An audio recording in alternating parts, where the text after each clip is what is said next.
বাচ্চা ডেলিভারি হওয়ার পরেই মায়ের বুকে যে দুধটা সেটার বলে শাল দুধ।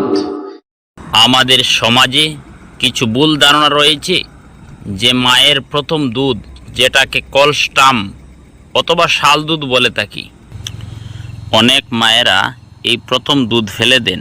এটা ঠিক নয়, একটি ভুল ধারণা। এটা শিশুর রোগের প্রতিষেধক। এটাকে ফেলে দেওয়ার জন্য আল্লাহ রাব্বুল আলামিন দেন নাই।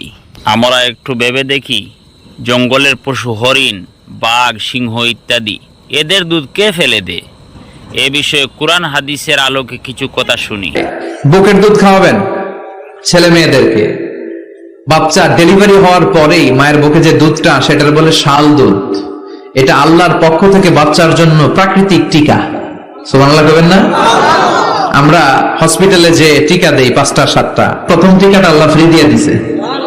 বাচ্চাদের গ্রোথ হবে না যদি না খাওয়ান। খাওয়াবেন, সব মায়েরা খাওয়াবেন। ওয়াল ওয়ালিদাতু ইউরদি'না আওলাদাহুন্না হাওলাইনি কামিলাইন, 2 বছর খাওয়াবেন। এই ভিডিওটি শেয়ার করে অন্যকে শোনার সুযোগ করে দিন। আর বরাক দিনী শিক্ষা পেজটি ফলো করে রাখবেন, তাহলে নতুন নতুন ভিডিও পেয়ে যাবেন।